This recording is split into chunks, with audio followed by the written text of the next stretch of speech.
खास खबरें बेबाक अंदाज, नई दुनिया लाइव।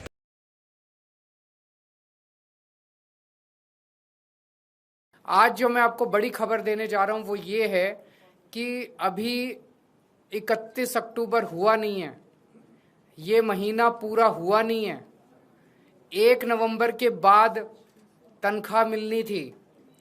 पहले हफ्ते में जैसे मैंने कहा 7 नवंबर तक उनके अकाउंट में तनख्वाह जानी थी, लेकिन दिवाली को मद्देनजर रखते हुए सभी लगभग 64,000 कच्चे और पक्के सफाई कर्मचारियों के अकाउंट में दिवाली के पहले अगले महीने की नवंबर की तनख्वाह उनके अकाउंट में पहुंच चुकी है। जो तनख्वाह उनके 7 नवंबर तक जानी थी वो तनख्वाह उनके अकाउंट में ऑलरेडी पहुंच चुकी है, ताकि वो अपने बच्चों के साथ, अपने परिवार के साथ अच्छी दिवाली मना सकें।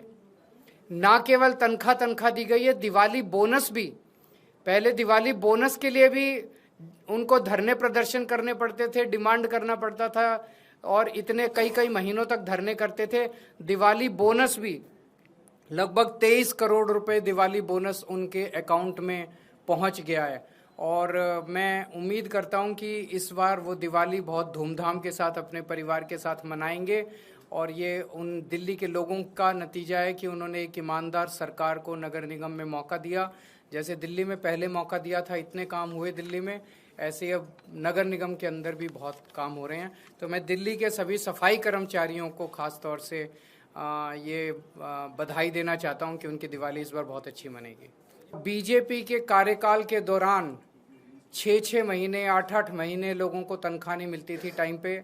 अपनी तनख्वाह तक लेने के लिए लोगों को धरने प्रदर्शन करने पड़ते थे। हम देखते थे कि 70-80% टाइम लोगों का धरने प्रदर्शन करने में जाता था, और धरने प्रदर्शन भी कोई बड़ी मांग के लिए नहीं, अपनी तनख्वाह लेने के लिए कर्मचारी धरने प्रदर्शन किया करते थे।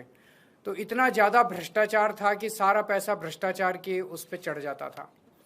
पिछले 2 साल से हमारी सरकार है नगर निगम के अंदर, और 2 साल से लोगों को हर महीने के पहले हफ्ते उनके अकाउंट में तनख्वाह जाती है।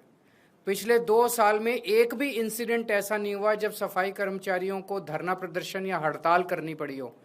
जबकि उसके पहले 15 साल जब बीजेपी की सरकार थी, आप उठा के देख लीजिए कि लगभग सफाई कर्मचारी, दूसरे कर्मचारी हड़ताल पे ही रहते थे, काम पे कम रहते थे, हड़ताल पे ज़्यादा रहते थे। लेकिन पिछले 2 साल में हड़ताल नहीं करनी पड़ी अपनी तनख्वाह लेने के लिए। हर महीने के पहले हफ्ते उनकी तनख्वाह आ जाती है।